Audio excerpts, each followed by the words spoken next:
Hello students, स्वागत है आप सभी लोगों का ऑल्टरनेट करंट के लेक्चर नंबर 8 में। तो बेटा ये आज का ही जो लेक्चर है वो हम लोगों के लिए बहुत ही इंपॉर्टेंट लेक्चर है, क्योंकि इस लेक्चर के अंदर हम लोग पढ़ने वाले हैं एलसीआर सर्किट। उसके बाद पढ़ेंगे LC oscillations, not R, only LC oscillations. तो बेटा पहले मैं आपको समझाता हूँ एलसीआर सर्किट। ये एक्चुअली इसलिए भी इंपॉर्टेंट है, इसमें तीनों के तीनों एलिमेंट्स जो है वो एक साथ आ जाते हैं, तीनों सीरीज में आएंगे। अभी आप देखिए कैसे। यहाँ पे क्या होता है, हमें एक इंडक्टर लिया है, फिर एक कैपेसिटर लिया है, फिर एक रजिस्टर लिया है। बहुत ही बढ़िया सर, इससे शानदार चीज और क्या हो सकती है। एक्सएल, एक्ससी और आर। उसके बाद फिर हम लोगों ने इसको ऐसे कनेक्ट कर दिया है किसी एसी सोर्स से, किसी एसी सोर्स से हमने इसको कनेक्ट कर दिया है। Getting my point. तो बेटा ये एक्सएल हो गया, ये एक्सी हो गया, ये आर हो चुका है और बहुत ही बढ़िया हम लोगों को यहाँ पे लग रहा है इसको देखते हुए। तो हम लोग क्या करेंगे, मेरी बात ध्यान समझिएगा। देखो, जैसे मान लीजिए ये अपने पास में ई दे रखा है, ये क्या दे रखा है, ई दे रखा है। करंट हम लोगों को गिवन है, आई दे रखा है, और आई की जो वैल्यू है वो ऐसे दे रखी है, आई बराबर I naught sine omega T. ये हमें गिवन है कि आई बराबर I naught sine omega T, हमें ऐसे गिवन दे रखा है। Getting my point. तो बेटा सबसे पहले मुझे एक्सएल, एक्सी और आर तीनों लिखना है। अब देखो एक्सएल क्या मतलब ई अक्रॉस एक्सी, सॉरी ई अक्रॉस एल, मतलब इंडक्टर के अक्रॉस पोटेंशियल क्या आएगा किसी भी समय पर। तो भाई बहुत इजी है, उसके लिए हम लोग आई नोट को एक्सएल से मल्टीप्लाई करना है, उससे बन जाएगा ई नोट। ई किसके अक्रॉस, ई नोट अक्रॉस एल के अक्रॉस, ठीक है। उसके बाद हम लिखेंगे sign omega T, this is the phase of current. लेकिन ये इंडक्टिव सर्किट है, पार्ट है, तो इंडक्टर में पोटेंशियल लीड करता है, इसलिए जो पोटेंशियल वाला पार्ट होगा वो π/2 आगे चलेगा। Getting my point. सिमिलरली बेटा मैं ऐसा भी लिख सकता हूं कि potential across C at any time T is equal to I nought X C sine omega T. ये करंट का फेज हो गया। अब करंट के फेज में से मैं π/2 कम कर दूंगा, क्योंकि यहाँ पे करंट से पीछे चलता है इंडक्टर, ये सी वाला पार्ट है। सिमिलरली अगर मैं आर का लिखूंगा बेटा, तो आर का कितना आएगा, I naught into R sine of omega T. ये करंट का फेज हो गया। Getting my point. तो इसको पता है एलसीआर से बच्चे बहुत डरते हैं। अबे डरने की जरूरत ही नहीं है। सोच जैसे अपन पहले करते थे आई नोट आर और आई नोट एक्सी वगैरह, ये वैसा ही तो है। आई नोट आर इधर होगा, आई नोट एक्सएल जो होगा वो 90 डिग्री आगे चलेगा, और बेटा जो आई नोट एक्सी होगा वो 90 डिग्री पीछे चलेगा। इसमें क्या है, अबे आ रहा है समझ में। अब सोच के देख, इसको मैं क्या लिख सकता हूं। तो इसका मैं डायग्राम दोबारा बना रहा हूं, यहां ध्यान से देखिए। इसको मैं लिख सकता हूं सर क्या, आई नोट आर, ये तो ऐसे ही रहेगा। अब मैंने मान लिया कि मान लो कि भैया एक्सएल बड़ा है। अगर एक्सएल बड़ा है, अगर एक्सएल बड़ा है तो what I can write, if XL is greater than XC, तो व्हाट आई कैन राइट, ये हो जाएगा I note XL minus XC. भाई ऑपोजिट 180 डिग्री पे ना, डायरेक्टली माइनस हो जाएंगे, एक्सएल माइनस एक्सी। तो बेटा इस तरफ इनका z आएगा, और z कैसे आएगा मैं बना रहा हूं यहाँ पे, देखिए ये z हो जाएगा, मतलब ये हो जाएगा आई नोट z। तो बेसिकली आई नोट जेड किसके बराबर आएगा, तुम जानते हो, इसके स्क्वायर प्लस इसके स्क्वायर के अंडर रूट के बराबर। तो what I can write, XL minus XC का होल स्क्वायर प्लस आर का होल स्क्वायर का अंडर रूट। बस इस टर्म को देख के बच्चे ऐसा डरते हैं, ऐसा डरते हैं, सर ये क्या हो गया, हमसे तो ना हो पाएगा ये देखकर। मतलब कुछ भी नहीं है बहुत ईजी, लेकिन बच्चे डरते हैं इसको देखकर, इतना खतरनाक जेड। अबे क्या है तो जेड ही। वहां पे सिर्फ एक्सएल आ रहा था, यहाँ पे एक्सएल माइनस एक्सी आ रहा है।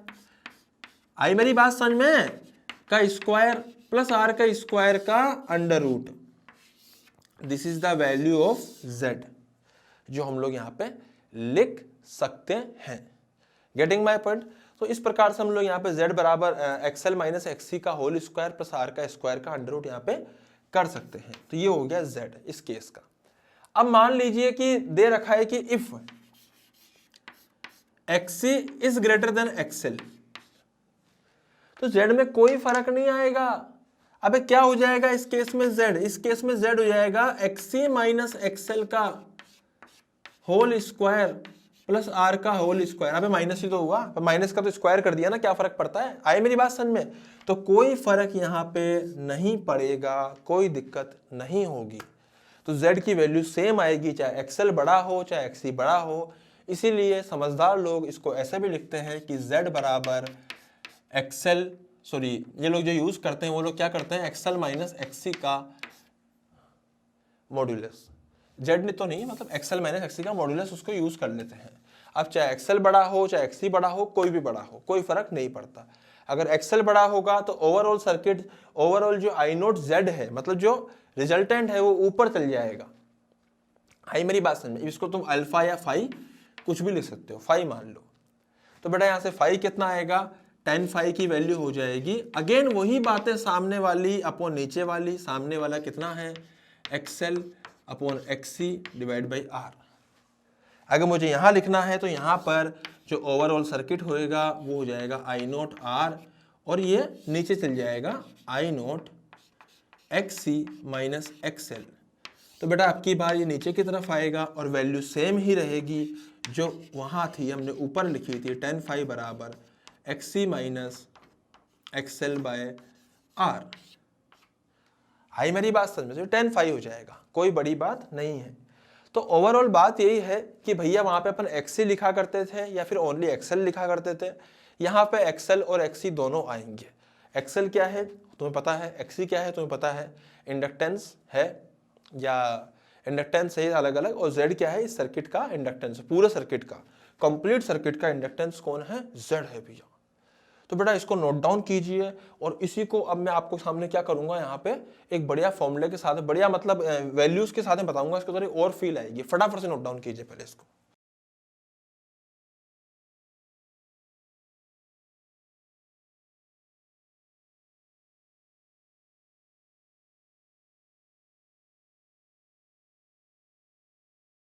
हाँ जी, तो बेटा मेरी बात ध्यान समझिएगा। अब मैं क्या कर रहा हूं, देखो समझना ध्यान से। ये अपन ने एक R लिया है, ये हमने एक L लिया है, ये हमने एक C लिया है यहाँ पे, और यहाँ पर इसको हमने ऐसे ले लिया है E के रूप में। Getting my point? पक्का? अब मैं क्या करूंगा, मेरी बात ध्यान समझिएगा। जैसे मान लीजिए कि भैया करंट था, अब करंट दे रखा है हमें 2 sin ओमेगा टी। बहुत सिंपल सी बात है, कोई बड़ी बात नहीं है। यहाँ हम लोगों ने ले लिया है, R को ले लिया है 4 ओम। अब ठीक है, इसको 4 ओम ले चुके हैं हम लोग। इस एक्सएल को हम लोग ले लेंगे कितना, 7 ओम।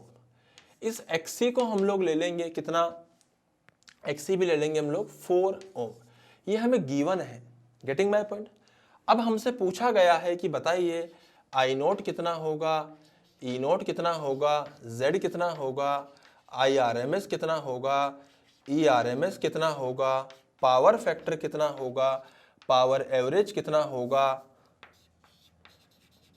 अबे आ रही है बात समझ में? अब चीजें और बढ़ गई ना, परिवार और बढ़ चुका है इसका। अब पूछा है कि भैया E eight any time T कितना होगा, E अक्रॉस R कितना होगा eight any time T, E across L कितना होगा eight any time T, E across C कितना होगा एट एनी टाइम T। बेटा फुल PhD है, सब कुछ पूछ लिया एक ही सवाल में, सब कुछ A to Z। इससे ज्यादा कुछ नहीं पूछ सकता सवाल आपसे। हाई मेरी बात समझ में? तो फटाफट से सोचिए, जल्दी से बताइए, ट्राई कीजिए।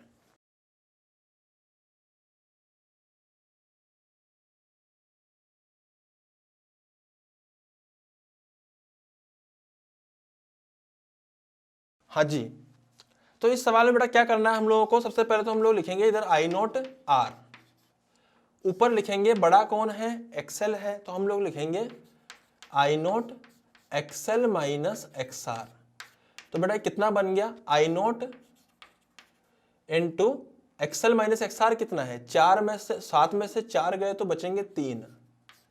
अबे सही है ना, और ये बन जाएगा आई नोट इंटू 4। अबे गेटिंग माय पॉइंट? अबे आ रहा है ना? तो बेटा इन दोनों का जो रिजल्टेंट आएगा वो इधर कहीं आएगा, वो आएगा आई नोट इंटू जेड, और इसका मतलब वो हो जाएगा आई नोट, 3 और 4 का स्क्वायर हो जाएगा 5। मतलब जेड यहाँ से जो आएगा वो सिंपली 5 ओम आएगा। या फिर आप चाहो तो इसको फॉर्मूले से भी लिख सकते हो, जेड बराबर क्या हो जाएगा, मैं यहाँ लिख देता हूँ फॉर्मूले से, जेड बराबर हो जाएगा एक्सेल, एक्सेल बोले तो 7, एक माइनस एक्सी बोले तो 4 का होल स्क्वायर प्लस 4 का होल स्क्वायर का अंडर रूट। 7 में से 4 गए तो बचे 3, 3 का स्क्वायर प्लस 4 का स्क्वायर कितना हो गया, 9 प्लस 4 16, 25 का अंडर रूट 5, तो आंसर आएगा 5 ओम। अबे सही है ना, पक्का ना भाई साहब। आई नोट दे रखा है अपने को 2, भाई साहब जेड दे रखा है कितना 5, भाई साहब ई नोट कितना हो जाएगा, I naught into Z, answer आएगा 5 इंटू 2 10 वोल्ट। आई मेरी बात समझ में भाई साहब। आरएमएस कितना आएगा √2, अबे सेम ही सेम चीज है, कितनी बार बताऊं यार, 5√2, 10/√2 5√2। भाई साहब पावर फैक्टर कितना हो जाएगा, power factor is R/Z, are कितना है, आर कितना है, R R R R 4/5, this is the power factor. भाई साहब आई एवरेज कितना हो जाएगा, आई एवरेज होता है ERMS into IRMS into cos phi. भाई साहब ERMS कितना है, कितना दे रखा है ERMS, ओ ERMS 5√2, भाई साहब IRMS ओ √2, भाई साहब cos फाई ओ 4/5। भाई साहब सोल्व कर लो, आंसर आ जाएगा। अरे बोलो ना यार, 5 से 5 उठ जाएगा भाई साहब, जो बचेगा ना वो बचेगा 8 वाट पावर। पावर एवरेज कितनी आएगी 8 वाट। पूछा गया है ये बताइए पहले आर के अक्रॉस कितना पोटेंशियल आएगा। तो भैया आर के अक्रॉस आता है आई नोट इंटू आर। आपको आर भी पता है, आपको आई नोट भी पता है, आप वैल्यूज पुट कीजिए, सीधा निकालिए आंसर। साइन बेटा आर के अक्रॉस किसका फेज होता है, जो करंट का होता है। करंट का कितना है ओमेगा टी, तो सीधा सीधा लिख दे ओमेगा टी। क्या है इसके अंदर बेटा, टाइम ज्यादा लिया है मैंने इसी के अंदर, लेकिन चीजें ढंग से समझाइए। आपको जरा भी डाउट आप पूछा करो आके, आई मेरी बात समझ में। अब मैं बात करूंगा एल के अक्रॉस, तो कितना आएगा आई नोट इंटू एक्सएल। बेटा आपको आर आई नोट भी पता है और एक्सएल भी पता है। आई नोट 2 है, एक्सएल 7 है, 14 हो जाएगा यहाँ पे। अब इसका फेज कितना होता है एल का, आई से 90 डिग्री आगे तो प्लस 90 कर दे या π/2 कर दे। सी के अक्रॉस पूछा है, कोई बड़ी बात नहीं है, लिख दे I naught into into into into into into X C sine omega T -90। Minus क्यों कर दिया इसमें से, क्योंकि सी के अक्रॉस जो होता है वो 90 कम होता है। अगर मैं टी के अक्रॉस बात मतलब ओवरऑल बात करूंगा तो ओवरऑल तीनों का सम आता है। मतलब ओवरऑल बात क्या है कि भैया ट्राइंगल जो है वो करंट से कितना ऊपर चल रहा है, तो मैं बोल दूंगा फाई की वैल्यू कितनी है, या तो मैं cos फाई की वैल्यू जानता हूं 4/5, या मैं tan फाई निकाल लूंगा। tan फाई कितना आएगा, tan फाई आएगा सामने वाला अपॉन नीचे वाला। सामने वाला कितना है 3, नीचे वाला कितना है 4। तो भाई साहब सोल्व करने पे आ जाएगा फाई बराबर 37 डिग्री। ओ 37 डिग्री, 37 डिग्री कौन आगे चलेगा, एक मिनट, कौन आगे चलेगा बे, करंट की फाइनली ई, देख फाइनल करंट ये है और ई है। सबसे पहले आप ई लिखो, ई होता क्या है I naught into Z into current का फेज तो लिखते हैं। अब करंट के फेज से आगे चलेगा कि पीछे चलेगा, तो बेटा ग्राफ में तो ऊपर चल रहा है मतलब आगे चलेगा।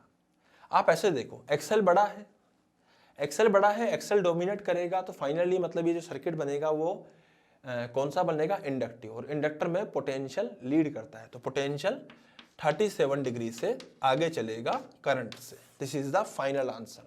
कुछ भी पूछ लो, कुछ भी करा लो, एक एक लाइन में आंसर लिख सकते हैं, इतना अपने को आना चाहिए। आई मेरी बात समझ में, तो बेटा इसको नोट डाउन कीजिए, फिर हम लोग आगे बढ़ेंगे जल्दी से।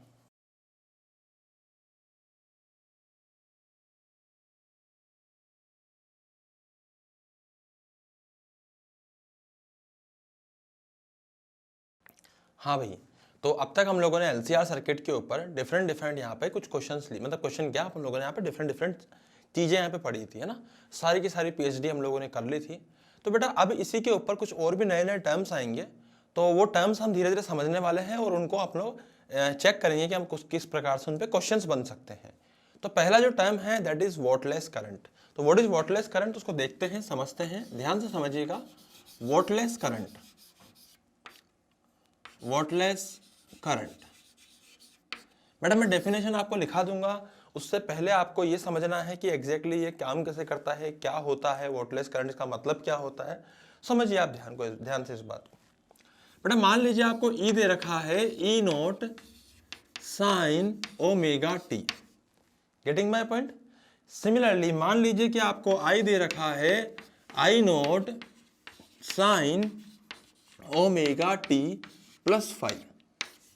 अबे सही है, पक्का ना। तो ये कौन सा सर्किट हो गया भैया, सॉरी ये क्या हो गया, ई बराबर E naught sine omega T, ये क्या हो गया अपना आई बराबर I naught sine omega T plus 5। मैं अगर आपसे फेज डिफरेंस पूछूं साइन और सॉरी ई और आई का, तो जो फेज डिफरेंस आएगा वो 5 का आएगा। अरे सही है ना। तो भाई साहब मैं कह सकता हूं कि मान लीजिए कि अगर अपना ये जो ई है, ये अपना ई अगर है, तो मैं ऐसा ई के टर्म्स में नहीं लिख रहा, मैं ई आर एम एस के टर्म्स में लिख रहा हूं। This is E R M S general अगर अपन करना चाहें। और सिमिलरली अगर मैं इसको लेता हूं आई आर एम एस, मेरी बात को आप ध्यान समझिएगा बेटा, ये हो गया ई आर एम एस, ये हो गया आई आर एम एस, ठीक है। तो मैं क्या लिखूंगा, मैं इधर लिखता हूं, इधर हो जाएगा I R M S cos phi. Sir ये फाई कैसे आया, क्योंकि बेटा ई और आई के बीच में एंगल फाई था, और जो ई था अगर उसको मैं फेज अगर मान लीजिए ओमेगा टी मानता हूं, तो जो आई का फेज है वो ओमेगा टी प्लस 5 है, मतलब वो 5 फेज आगे चल रहा है I R M S. Getting my point, I जो है वो प्लस 5 आगे चल रहा है। तो यहाँ पे हो जाएगा अपने पास में E I R M S cos 5, और ऊपर की तरफ हो जाएगा कितना, I R M S sine 5। Getting my point. तो इधर हो जाएगा I R M S cos 5, इधर हो जाएगा I R M S sine 5। तो अब मेरी बात को ध्यान समझिएगा आप लोग। एक्चुअली अगर मैं जब पावर लिखता हूं, तो बेटा जो पावर एवरेज आता है ना, वो क्या आता है, बेसिकली वो आता है I R M sorry E R M S into I R M S into cos of 5, ठीक है। इसको हम लोग कोस 5 भी बोल देते हैं। क्या होता है, power average equal to E R M S into I R M S into cos 5। अगर मैं ध्यान से देखूं तो I R M S cos 5 ये वाला टर्म हो गया। अगर मैं आई आर एम एस के दो कंपोनेंट करता हूं, तो I R M S cos 5 और I R M S sine 5 होता है।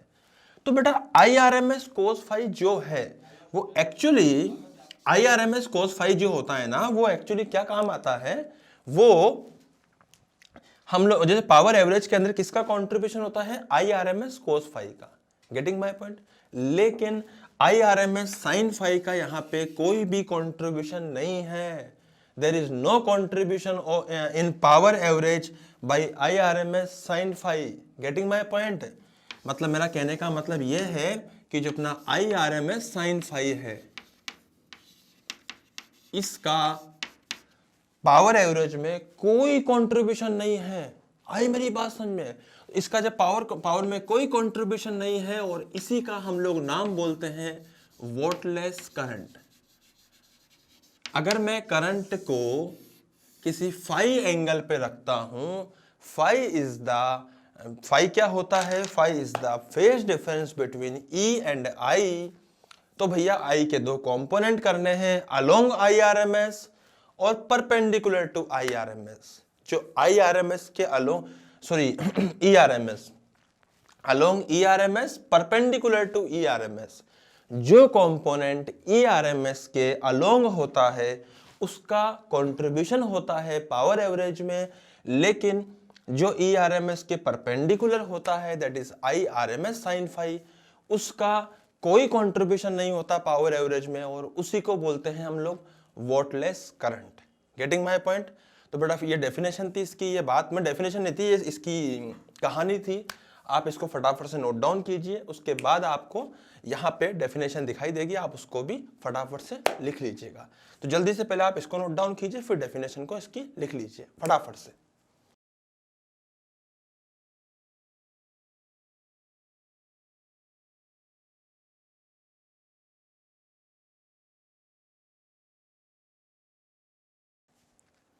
हाँ जी बेटा। तो अब मैं आपके सामने यहाँ पे और भी इसके ऊपर सवाल लूंगा। तो वोल्टलेस करंट के ऊपर चलो कुछ सवाल करते हैं, है ना। मान लीजिए आपको ई दे रखा है E naught sine omega T. मान लीजिए आपको आई दे रखा है I naught sine omega T plus pi by 6, ठीक है। तो पाई बाय 6 दे रखा है, omega T plus pi by 6 हमको दे रखा है। तो बेटा जो पाई बाय 6 है, ये पाई बाय 6 क्या है, फेज डिफरेंस है। यहाँ पे कौन लीड कर रहा है, यहाँ पर लीड जो कर रहा है वो करंट कर रहा है। मतलब ऐसा जो सर्किट बनेगा वो एक्चुअली कैपेसिटिव सर्किट होगा जहाँ पे करंट लीड करता है। अब बात समझ में आ रही है ना। तो बेटा अगर तुमसे वाटलेस करंट पूछा गया है, ये बताइए find wattless current, wattless current in each case, find wattless current, her case में वाटलेस करंट बताइए। तो कौन सी बड़ी बात है भाई साहब, वाटलेस करंट बताना इस केस के अंदर पहले तो इस केस में वाटलेस करंट की जो वैल्यू आएगी, वाटलेस करंट WLC, वो कितना आएगा, वो आएगा साहब IRMS इनटू साइन फाई। अब सही है ना। और कितना है भैया IRMS है अपना I0/√2 into sine phi. What is sine phi, phi कितना है, पाई बाय 6। अभी पाई बाय 6 क्या होता है, 180/6 30 डिग्री। What is sign 30, 1/2। तो आंसर इज I0/2√2। अरे सही है ना। तो उसके अलावा फिर हम लोग नेक्स्ट पे और आगे बढ़ सकते हैं। नेक्स्ट पार्ट क्या आएगा बेटा, ध्यान समझिएगा। जैसे मान लीजिए मैं इसी का एक और पार्ट लेता हूँ, बढ़िया बढ़िया जल्दी जल्दी करना है अपने को, ज़्यादा सोचना ही नहीं है इसके अंदर। अब अपने को फालतू की इधर उधर बुद्धि नहीं लगानी, चुपचाप जल्दी सवाल करने हैं भैया। ई मान लो, ई बराबर दे रखा है 20 sign omega T plus pi by 4, बिल्कुल सिंपल। अगला देखो, आई दे रखा है आपको क्या, 4 साइन ओमेगा टी, खत्म। ये आगे चल रहा है पाई बाय 4 एंगल से, जल्दी से बताइए फटाफट से, फास्ट भाई साहब। अगला देखो, एक और दे रहा हूं, थर्ड पार्ट। ये दे रखा है 40 साइन ओमेगा टी, आई दे रखा है 4 साइन ओमेगा टी। जल्दी से बताइए भैया, फास्ट।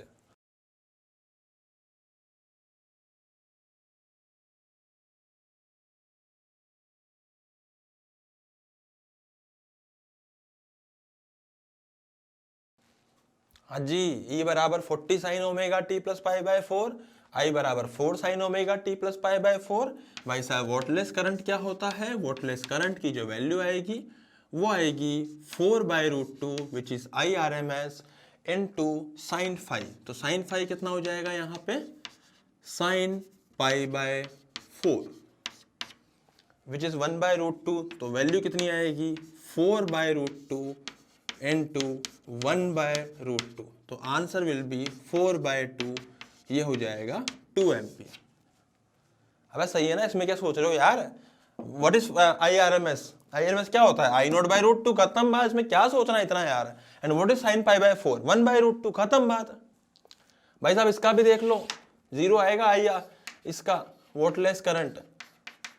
सर देखते कैसे बताया बेटा, फेज डिफरेंस ही नहीं है, फेज डिफरेंस जीरो है भैया। फेज डिफरेंस जीरो मतलब साइन फाई की वैल्यू जीरो, फाई जीरो में साइन फाई भी जीरो। अब समझ में आ रहा है ना। तो बेटा फटाफट से इसको पूरा नोट डाउन करना है आप लोगों को, जल्दी से प्रैक्टिस करनी है, जल्दी से नोट डाउन कीजिए, फिर अपन आगे बढ़ते हैं फास्ट जल्दी से।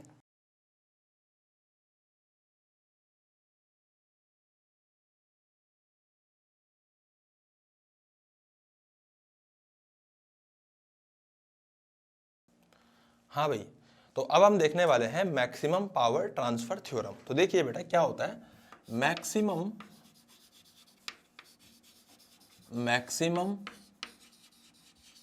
Power transfer theorem, maximum power transfer theorem. इस बात को हम समझते हैं, मैक्सिमम पावर ट्रांसफर थ्योरम कैसे है। देखो ध्यान समझिएगा बेटा, मेरी बात समझना। अपना जो LCR सर्किट है, हम लोगों ने जो LCR सर्किट लिया है, ये L हो गया, ये C हो गया और ये R हो गया है। Getting my point. तो हम लोग जानते हैं कि भैया ये अपने पास में क्या होता है, ये अपने पास में इसको AC सोर्स से कनेक्ट कर दिया है, AC सोर्स।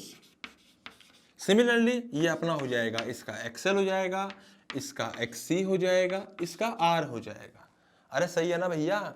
तो भैया पावर होती क्या है, पावर एवरेज जो होती है वो होती है ERMS into IRMS into cos phi. अरे सही है ना भैया।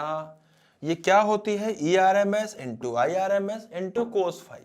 भाई साहब अगर फाई 0 होगा, if phi is equal to 0, तो मैं कह सकता हूं कि जो कोस फाई होगा उसकी वैल्यू मैक्सिमम होगी और उसकी वैल्यू 1 होगी। आई मेरी बात समझ में? अगर फाई 0 होगा तो मैं कह सकता हूं कि कोस फाई की वैल्यू मैक्सिमम होगी और 1 होगी, और भैया जो पावर है वो भी अपने पास में मैक्सिमम आ जाएगी, maximum. But getting my point? Power भी क्या हो जाएगी अपने पास में, मैक्सिमम आ चुकी होगी। अब सर ये तो बड़ी अजीब बात हो गई, इसका मतलब सर कोस फाई की वैल्यू 1 होनी चाहिए मैक्सिमम पावर के लिए। हाँ भाई सर, कोस फाई की वैल्यू 1 कब होती है? बेटा कोस फाई बेसिकली होता कितना है, r/z। ये सारे फॉर्मूले आपको याद होने चाहिए, सारे। तो r किसके बराबर होना चाहिए सर इसको 1 करने के लिए? z के बराबर। अरे आ रहा है समझ में? तो इसका मतलब r z के बराबर कब होता है? देखो z होता क्या है बेसिकली, z होता है r² plus XL minus XC का होल स्क्वायर का अंडर रूट, ये होता है z। हाँ समझ में आता है भैया? तो ये चीज r के बराबर कब होगी? अबे ये चीज r के बराबर तब होगी ना जब एक्सएल बराबर एक्सी होगा। तो भैया मैं कह सकता हूं कि एक्सएल बराबर एक्सी हो जाएगा, तो मैं कह सकता हूं इसका मतलब r की वैल्यू z के बराबर हो जाएगी, क्योंकि एक्सएल बराबर एक्सी हो गया तो ये 0 हो जाएगा, और ये 0 हो गया तो r² का अंडर रूट ओनली r रह जाएगा, मतलब z की वैल्यू ओनली r के बराबर रह जाएगी।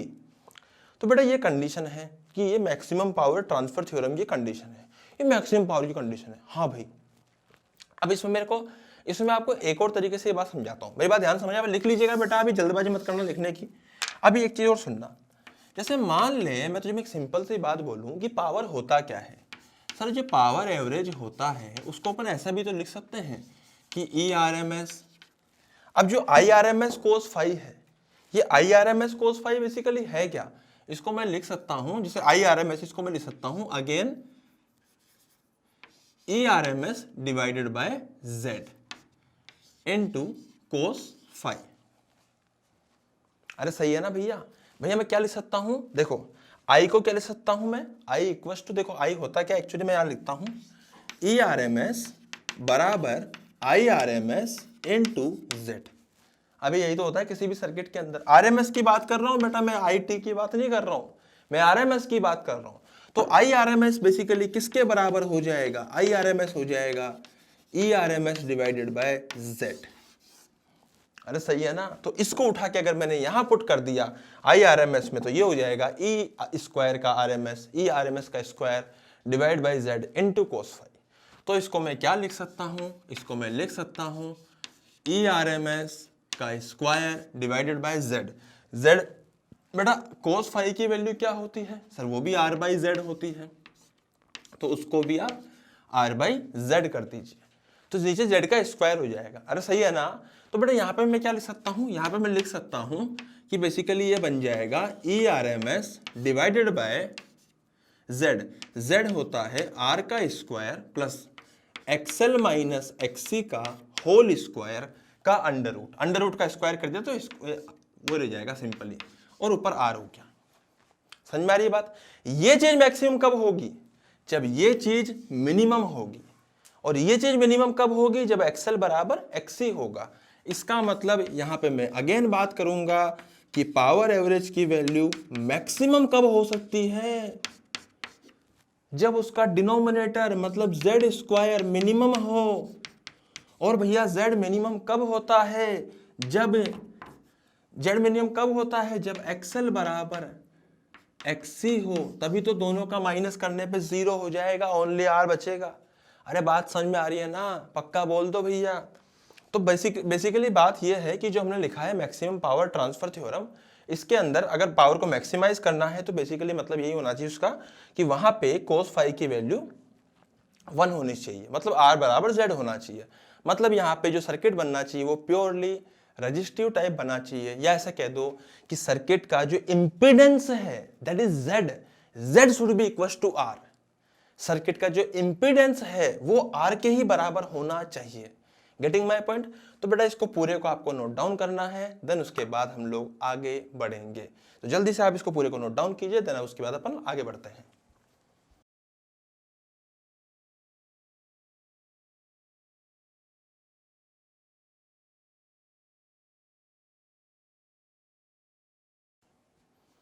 बेटा यहाँ पे एक और चीज मैंने आपको बताई है कि जो आई होता है वो बेसिकली क्या होता है, वो होता है ERMS, मतलब मैं IRMS की बात कर रहा हूँ, तो वो होता है डिवाइडेड बाय R का स्क्वायर प्लस XL।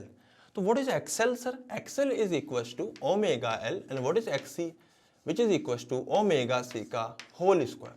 अब तुम लोग देख के इसी को डरते हो, देख देख के उसे इतना खतरनाक आइटम है, ओमेगा L है, ओमेगा C है, हमसे देखा ही नहीं जा रहा है इसको, है ना, वो भी इसका भी स्क्वायर करके पता नहीं क्या क्या कर दिया सर, इसका भी अंडर रूट होता है सर। अब तो घबराने की जरूरत थोड़ा है यार, क्या कौन सी बड़ी बात है इसमें। किया क्या है भाई, IRMS की वैल्यू मैक्सिमम कब होगी, इनकी वैल्यू मैक्सिमम कब होगी, जब ओमेगा L बराबर ओमेगा 1/ओमेगा C होगा। या तुम कह दो, और यू कैन से कि पावर एवरेज मैक्सिमम कब होगी, तब भी यही कंडीशन कि ओमेगा L बराबर 1/ओमेगा C हो। अरे भाई करंट मैक्सिमम हो या पावर मैक्सिमम एक ही बात है। या तुम कह दो कि भैया R की वैल्यू Z के ही बराबर कब होगी, जब भी ओमेगा L बराबर 1/ओमेगा C हो। इन सब का एक ही मतलब है कि XL बराबर XC हो। और इन सारी स्थितियों के अंदर जहां पे या तो करंट मैक्सिमम आए या पावर एवरेज मैक्सिमम आ रहा हो, यहां पे अपना R बराबर Z आ रहा हो, बेटा इस सारी कंडीशन को हम लोग बोलते हैं रेजोनेंस। क्या बोलते हैं? रेजोनेंस। ये पूरी कंडीशन को हम लोग रेजोनेंस बोलते हैं। और इसके अंदर हम लोग एक और बात करते हैं रेजोनेंट फ्रीक्वेंसी की। तो रेजोनेंट फ्रीक्वेंसी होती क्या है, मेरी बात ध्यान समझिएगा आप लोग। रेजोनेंट फ्रीक्वेंसी होती है कि ओमेगा L को अगर जब मैं ओमेगा 1/ओमेगा C के बराबर करता हूं, तो बेटा यहां से ओमेगा की वैल्यू आती है 1/√LC। This is resonant frequency, getting my point, angular frequency. अगर मैं रेजोनेंट फ्रीक्वेंसी की बात करूंगा FR की, तो वो हो जाएगा कितना, ओमेगा क्या होता है, तो बेसिकली देखा जाए तो होता क्या है रेजोनेंट फ्रीक्वेंसी। तो भैया देखो फ्रीक्वेंसी क्या किसके बराबर आती है, 2π इंटू फ्रीक्वेंसी बराबर ओमेगा होता है। सही बात है, अरे सही है ना। तो फ्रीक्वेंसी हो जाएगी ओमेगा डिवाइडेड बाय 2π। तो इसको सोल्व करने पे यहाँ पे ओमेगा की वैल्यू डालने पे what I will get, I will get 2π √LC। This is what, this is our resonance frequency. कौन सी फ्रीक्वेंसी बेटा, ये रेजोनेंस फ्रीक्वेंसी। तो ध्यान से देखिएगा, इसकी बड़ी खतरनाक चीजें मैं आपको बता रहा हूँ। खतरनाक दिखने में है, वैसे कुछ भी खतरनाक नहीं है, आपको तो बस रट के रखना है। रेजोनेंस फ्रीक्वेंसी बराबर 1/2π √LC। आपसे रेजोनेंस एंगुलर फ्रीक्वेंसी की बात करेगा तो 1/√LC। तो आपको ये दो चीजें यहाँ पे फटाफट से नोट डाउन कर लेनी है। इसको भी नोट डाउन करना है, इसको भी नोट डाउन करना है जल्दी से, फास्ट। और बेटा आपको ये भी पूरा लिखना है। तो ये रेजोनेंस है, रेजोनेंस किस कंडीशंस है, तो आपको फटाफट से नोट डाउन करना है। उसके बाद यहाँ पे डेफिनेशन भी नोट डाउन करनी है जल्दी से।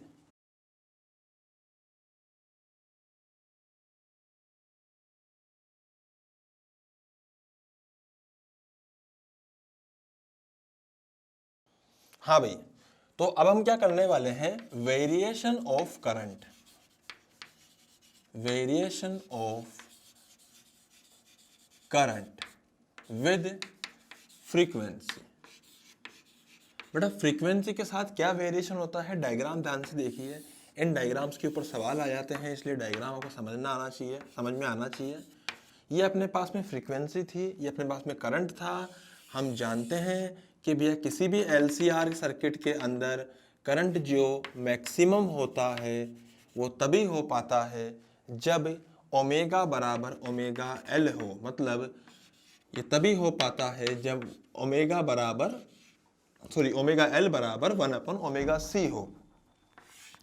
आई मेरी बात समझ में। तो यहां से जो हमें ओमेगा मिलता है वो मिलता है 1/√LC, और यहां से जो फ्रीक्वेंसी मिलती है वो मिलती है 2π √LC। अब यहाँ पे एक बात का विशेष तौर पे ध्यान रखना है कि जो हमारे पास में रेजोनेंस फ्रीक्वेंसी होती है वो यही होती है। इसी को हम लोग क्या बोलते हैं, resonance frequency. Getting my point. तो मैं कह सकता हूं कि जो फ्रीक्वेंसी है जब रेजोनेंस फ्रीक्वेंसी के बराबर होगी, इसको F कैपिटल R कर देते हैं, तो ही करंट मैक्सिमम होता है। अब इस वाले पर्टिकुलर फेज के अंदर मैं इसकी बात करूं, अगर इस पर्टिकुलर पार्ट के अंदर मैं कह सकता हूं कि जो फ्रीक्वेंसी है is less than resonant frequency. Getting my point? और मैं ऐसा भी कह सकता हूं कि जो फ्रीक्वेंसी है, ओई शानदार, जबरदस्त, जोरदार, जो फ्रीक्वेंसी है is greater then resonant frequency. अरे बात समझ में आ रही है ना? इसका मतलब अपनी जो यहाँ पे जो वैल्यू है वो रेजोनेंस से कम है, ये ज्यादा है। तो अगर मैं इस पार्ट की बात करूं जहां पे फ्रीक्वेंसी रेजोनेंट फ्रीक्वेंसी से कम होगी, तो ऑब्वियस बात है ओमेगा भी इससे कम हो जाएगा। और एक्चुअल में जो है ना, जो सर्किट का एक्स होता है, इसको हम एक्सएल और एक्सी भी बोलते हैं। तो एक्स की वैल्यू क्या होती है? XL minus XC. Getting my point? तो बेटा यहां से हमें समझ में आता है कि this is omega L minus 1/ओमेगा सी। इसको हम लोग क्या लिख सकते हैं? एक्स लिख सकते हैं। तो व्हाट आई कैन राइट, मैं यहां पे कह सकता हूं कि जो अपना ओमेगा है वो कम हो गया रेजोनेंस से। देख, जब ओमेगा √LC के बराबर होता है ना, तो दोनों बराबर हो जाते हैं। अब अगर उससे ओमेगा कम हुआ तो ये कम हो जाएगा और ये बढ़ जाएगा। सब ओमेगा कम हुआ तो एक्सएल क्या हो जाएगा? डिक्रीज करेगा। और ओमेगा कम होने पर एक्सी क्या करेगा? इंक्रीज करेगा। तो ये घटेगा और ये बढ़ेगा। अगर एक्सी बढ़ गया तो सर्किट बन जाएगा कैपेसिटिव। अरे समझ में आ रहा है ना? सिमिलरली अगर मैं दूसरे वाले की बात करूं कि ग्रेटर देन एफआर, तो भाई साहब इस केस में अब यहां पे फ्रीक्वेंसी बढ़ गई तो ओमेगा बढ़ गया, ओमेगा बढ़ गया तो एक्सएल बढ़ गया, एक्सएल बढ़ गया तो एक्सी घट गया। अरे बात समझ में आ रही है ना? तो भाई साहब एक्सी अगर घट गया, एक्सएल अगर बढ़ गया, तो सर्किट जो बन जाएगा वो बन जाएगा इंडक्टिव। भाई जहां पर एक्सएल डोमिनेट करता है वो इंडक्टिव होता है, जहां पर एक्सी डोमिनेट करता है वो कैपेसिटिव होता है। Getting my point? तो बेटा ये फटाफट से हम लोगों ने variation of current with frequency पढ़ा है, तो आप जल्दी से इसको नोट डाउन कर लीजिए, है ना? और उसके बाद फिर हम लोग एक और चीज पे आगे बढ़ते हैं। जल्दी से नोट डाउन कीजिए, fast.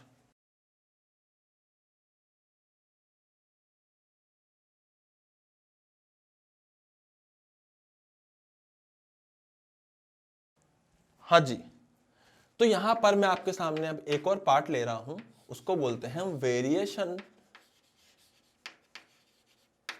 Of power with omega.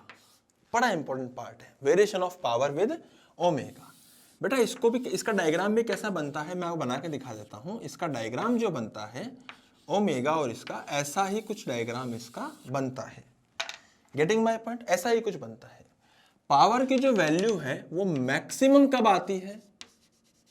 जब अपना ओमेगा किसके बराबर आता है? ओमेगा आर के। And what is omega R? This is 1/√LC। अरे सही है ना? पक्का ना? अब भैया यहां पर एक बड़ी इंटरेस्टिंग चीज है। ये तो इस तरह का तो वेरिएशन हो गया, पावर मैक्सिमम ऐसा, ये सब बातें हो गई, मतलब है ना, सिंपल सी बातें थी, हमने कर ली। अब खेल यहीं से शुरू होता है, बहुत शानदार खेल। क्या शुरू होता है कि जो, अगर मान लीजिए कि भैया अपनी जो पावर है वो मैक्सिमम कब होगी? जब ओमेगा बराबर क्या हो जाएगा? ओमेगा आर के, जिसे मैं कह दूं यहाँ पे कि एक्सएल बराबर एक्सी हो जाएगा, या फिर ओमेगा की वैल्यू 1/√LC हो जाएगी, तो ये पावर मैक्सिमम हो जाएगा। लेकिन अगर इस पूरे ग्राफ में मैक्सिमम पावर की आधी वैल्यू भी तो होगी यार, है कि नहीं? है सही बात, आधी वैल्यू भी तो होगी। हाँ भाई सही बात है। तो मैं लिख दूंगा यहाँ पे ओमेगा 1। सिमिलरली यहां पर भी तो हमारे पास साथ में क्या बोलेंगे हम लोग? आधी वैल्यू होगी। भाई आधी वैल्यू जो होगी वो 2 ओमेगा पे होंगी, 2 करेस्पॉन्डिंग ओमेगा पे होंगी, ओमेगा 1 और ओमेगा 2।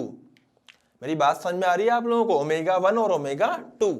तो मैं कह सकता हूं कि बेटा जो डिफरेंस आता है डेल्टा ओमेगा, मतलब ओमेगा 2 माइनस ओमेगा 1, इसको हम लोग डायरेक्टली लिख सकते हैं बैंडविड्थ।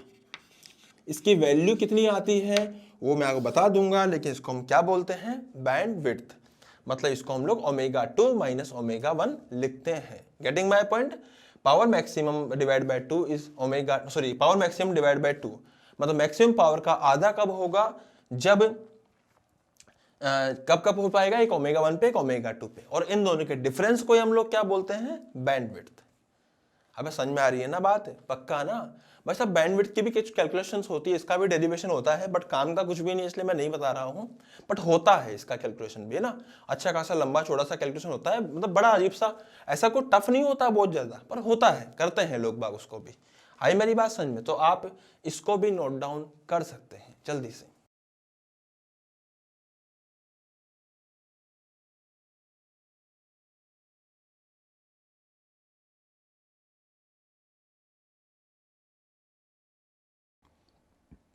देखो बेटा यहाँ पे पावर को अपन लोग जो लिखते हैं वो लिखते हैं ERMS into IRMS into cos phi. यहाँ मैं कुछ चेंजेस करना चाहता हूँ। चेंजेस अपन कैसे कर सकते हैं, ई को अपन क्या लिख सकते हैं, IRMS इंटू जेड। तो IRMS इंटू IRMS का स्क्वायर हो जाएगा, सही है ना, इंटू जेड कोस फाई। और तुम लोग ये बात भी जानते हो कि R/Z जो होता है वो किसके बराबर होता है, कोस फाई के बराबर। तो यहां से R की वैल्यू आएगी Z कोस फाई। अरे सही है यार, इसको उठा के यहां पुट करो और what you will get IRMS, I का square RMS into R। This is what, this is power. अरे समझ में आ रहा है, तो पावर को अपन लोग IRMS का स्क्वायर इंटू R भी लिख सकते हैं। अबे समझ में आ रहा है ना, पक्का ना। तो बेटा वहां पे जो पावर मैक्सिमम हुआ था वो तो हम समझते हैं कि हाँ भाई IRMS का स्क्वायर इंटू R कर देंगे और I वहां पे मैक्सिमम होना चाहिए।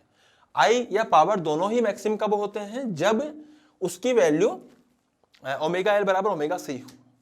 अब मैं बोलूं कि पावर मैक्सिमम की वैल्यू 1/2 तब होगी जब करंट की मैक्सिमम वैल्यू का मैं √2 कर दूंगा डिवाइडेड बाय।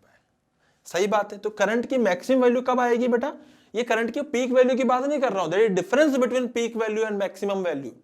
पीक वैल्यू तो I0 हो गई, यहां बातें हो रही है किस बात की, कि LCR सर्किट में करंट की मैक्सिमम वैल्यू जो होती है वो तब होती है जब ओमेगा L बराबर ओमेगा L बराबर 1/ωc हो या XL बराबर XC हो, उसी को रेजोनेंट कंडीशन हम लोग बोलते हैं। आई मेरी बात समझ में, तो I मैक्सिमम का 1/√2 हो जाएगा बेटा। इसी को आगे लेके चलते हुए हम लोग डेल्टा ओमेगा की वैल्यू भी निकालते हैं, ओमेगा 2 माइनस ओमेगा 1।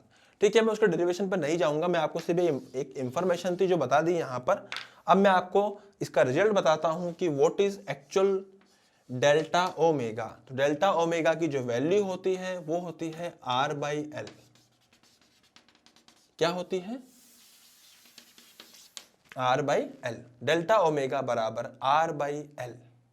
अब सही है ना, तो ये हो जाता है, मैं इसको क्या बोल सकता हूं, बैंडविड्थ बराबर R/L। ठीक है बेटा, अब आप एक काम कीजिए, अब आपको स्क्रीन के ऊपर एक डेफिनेशन दिखाई देगी जिसको बोलते हैं, मैं आपको समझा देता हूं पहले, है ना, दिखाई देगा, उसको पूरे को आपको नोट डाउन करना है जल्दी से, कंप्लीट है ना। तो बेटा मैं सबसे पहले समझाऊंगा, उसके बाद आपको नोट डाउन करना है। तो देखिए, सबसे पहले आपको यहाँ पे दिखाई दे रहा है क्वालिटी फैक्टर के बारे में। तो क्वालिटी फैक्टर क्या होता है, quality factor of a circuit is defined as the rate of energy stored in circuit to the energy loss per cycle at resonance in the circuit। मेरे डेफिनेशन है, किसी काम की नहीं है डेफिनेशन, ऐसे बोर्ड के पर्पस से लिखा दी है। बेसिकली अपने लिए क्या काम आता है, क्वालिटी फैक्टर जो होता है, it is the ratio of energy stored upon energy loss पर साइकिल, या फिर इसको ढंग से अगर अपन समझना चाहें तो it is the ratio of omega R divided by delta omega. ये रेजोनेंस फ्रीक्वेंसी और बैंडविड्थ का रेशियो होता है, जो हमारे काम का है, जो हमारे एग्जाम में काम आता है, जिसके ऊपर डायरेक्टली सवाल आते हैं। ये चीज लिखी हुई है कि जो क्वालिटी फैक्टर है, this is the ratio of resonant frequency upon bandwidth, जो आपको यहाँ पे दिखाई दे रही है। तो बेटा उसको अपन कन्वर्ट भी कर दिया, रेजोनेंस फ्रीक्वेंसी को अपन लोग क्या लिख सकते हैं, ओमेगा R लिख दिया अपन ने, और बैंडविड्थ को R/L। तो R/L करा तो L ऊपर चला जाएगा, आप देख सकते हो यहाँ पे।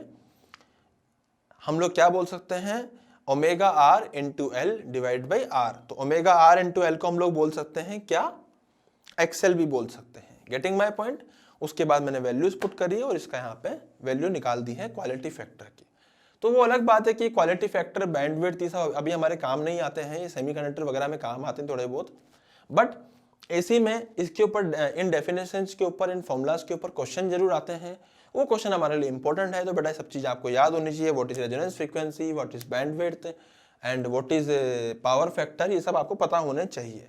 Getting my point? तो आप फटाफट से इनको नोट डाउन कर लीजिए, फिर अपन आगे बढ़ते हैं।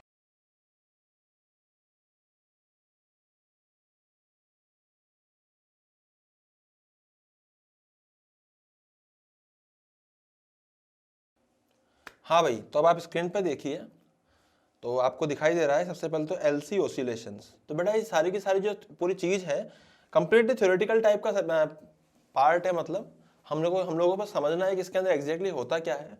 तो मैं आपको एक एक करके इसमें सब चीज़ें समझाऊंगा। आप देखिए यहाँ पे सबसे पहले बात हो रही है एलसी ऑसिलेशंस की। तो एलसी ऑसिलेशन बेसिकली होता क्या है, इसमें डेफिनेशन में लिखा हुआ भी है, it is the oscillation of energy between capacitor and inductor. बेटा कैपेसिटर के अंदर इलेक्ट्रिक फील्ड के रूप में एनर्जी भरी होती है, इंडक्टर के अंदर मैग्नेटिक फील्ड के रूप में एनर्जी भरी होती है, और इसी का यहाँ पे कंटिन्यूसली आदान प्रदान हो रहा होता है। मतलब कभी इंडक्टर से कैपेसिटर में जाती है एनर्जी, कभी कैपेसिटर से इंडक्टर में जाती है, तो वहीं इसका ऑसिलेशन हो रहा होता है। This is the LC oscillations. अब हम लोग क्या करते हैं, दो प्रकार से एलसी ऑसिलेशन समझते हैं, एक होता है अनडैम्प्ड, एक होता है डैम्प्ड ऑसिलेशन। तो बेटा अनडैम्प्ड ऑसिलेशन क्या होता है, एक तरफ हम लोगों ने क्या करा कि रेजिस्टेंस लेस वायर ले लिया है, हमने ऐसा माना है कि सर्किट में कोई रेजिस्टेंस नहीं है। ये जो आपको दिख रहा है ना यहाँ पे सर्किट सी और एल का, इसमें एक कैपेसिटेंस है, एक इंडक्टर है, और कोई रेजिस्टेंस नहीं है सर्किट के अंदर, कंप्लीटली रेजिस्टेंस लेस माना है अगर इसको हम लोगों ने। तो हम लोग क्या करेंगे, यहाँ पे आगे इक्वेशंस लिखते हैं। हम लोग जानते हैं कि Q बाई सी क्या है, पोटेंशियल डिफरेंस अक्रॉस कैपेसिटर। बेटा ध्यान से समझिए, आपको एज इट इज नोट्स में मिल जाएगा, आपको कुछ समझना है ध्यान से। Q बाई सी क्या है, potential difference across capacitor. L di बाई dt potential difference across inductor. ठीक है, तो हम जानते हैं कि Q by C equal to L D I by D T होना चाहिए यहाँ पर, या फिर मैं लिख सकता हूँ Q by C plus L D I by D T. Plus क्यों करा, क्योंकि अपन लोगों ने पोटेंशियल डिफरेंस अक्रॉस इंडक्टर लिखते हैं minus L D I by D T. जब इसको इधर लेके आएंगे दोनों प्लस हो जाएंगे और प्लस होके जीरो हो जाना चाहिए। Basically Q by C plus L D I by D T should be equal to zero. यहाँ पे KVL लूप लगाया गया। तो बेटा उसके बाद Q by C plus L D by D को हम लोग क्या लिख सकते हैं, D by D T is the rate of change of current with respect to time. और rate of change of current क्या होता है, करंट क्या होता है, रेट ऑफ चार्ज फ्लो में D Q by D T. अगर D Q by D T को मैं फिर से डिफरेंशिएट कर दूंगा तो ये बन जाएगा D two Q by D T square. तो इसी को हम लोगों ने आगे इस फॉर्मेट में लिखा है। इस फॉर्मेट को आप देख रहे हो, D two Q upon D T square plus 1 by L C plus Q equal to zero. बेटा इसको हम लोग ऑसिलेशंस के इस वाले फॉर्मेट से भी कंपेयर कर सकते हैं, जहां पे स्टैंडर्ड इक्वेशंस हम लोग मानते हैं ऑसिलेशंस की, वो क्या होती है, D two X upon D T square plus omega square X बराबर जीरो। तो कंपेयर करने पे omega square 1 upon L C के बराबर आ रहा है, और फ्रीक्वेंसी आती है, एंगुलर फ्रीक्वेंसी आती है 1 by under root L C, और ऑसिलेशन की फ्रीक्वेंसी क्या आती है 1 upon 2 pi under root L C. Getting my point? तो बेटा मैक्सिमम एनर्जी, ये फ्रीक्वेंसी की बात हो चुकी है। यहाँ पे मैक्सिमम एनर्जी क्या हो सकती है कैपेसिटर के अंदर, कैपेसिटर के अंदर मैक्सिमम एनर्जी हो सकती है क्यू स्क्वायर बाय 2c। तो क्यू मैक्सिमम होना चाहिए। तो एक्चुअली चार्ज होता क्या है इसके अंदर, क्यू बराबर Q maximum cos omega T. इसी प्रकार से करंट क्या हो जाएगा, D Q by D T, इसी को डिफरेंशिएट कर दिया यहाँ पे, तो Q maximum into omega cos omega T, cos का डिफरेंस साइन ओमेगा टी हो जाएगा। ठीक है, उसके बाद यहाँ पे क्या बात करी गई है कि energy maximum in the capacitor, charge maximum का square upon 2c। Energy maximum in the inductor, तो वो कितनी हो जाएगी, half into L into current की मैक्सिमम वैल्यू का स्क्वायर। तो बेटा ये चार चीजें यहाँ पे लिखी गई है, बताई गई है हम लोगों को। ये है डैम्प्ड ऑसिलेशन। अब यहाँ पे मैं एक सिंपल सी बात और करना चाहूंगा। एक और होता है जिसको हम बोलते हैं, सॉरी अनडैम्प्ड ऑसिलेशन। अब एक और होता है, इसको बोलते हैं डैम्प्ड ऑसिलेशन। तो अनडैम्प्ड तो हमने पढ़ लिया, जहाँ पे रेजिस्टेंस जीरो होता है। डैम्प्ड में क्या हो जाएगा, रेजिस्टेंस होता है, तो रेजिस्टेंस होने के कारण उसका जो एम्पलीट्यूड होता है वो समय के साथ कम होता रहता है, कम होता रहता है, कम होता रहता है। बेटा ये डैम्प्ड ऑसिलेशंस और ये अनडैम्प्ड ऑसिलेशंस बेसिकली हम लोग नर्चर में पढ़ते हैं, तो नर्चर के अंदर ऑसिलेशंस में आपको ये चीज पढ़ाई जाती है। तो बेटा डैम्प्ड ऑसिलेशंस के अंदर जो फ्रीक्वेंसी होती है उसकी आपको वैल्यू याद रखनी है, बहुत इंपॉर्टेंट है, √1/LC माइनस r²/4L²। बेटा इसी को आपको यहाँ पे याद रखना है, ठीक है। अब ये पॉसिबल तभी हो पाएगी जब 1/LC minus r²/4L² should greater than 0, क्योंकि अगर 0 से छोटा हुआ तो ओमेगा यहाँ पे इमेजनरी हो जाएगा, मतलब अजीब सा हो जाएगा, माइनस की अंडर रूट तो अजीब सा हो जाएगा आप लोगों के लिए, तो एक इमेजनरी पार्ट बन चुका होगा।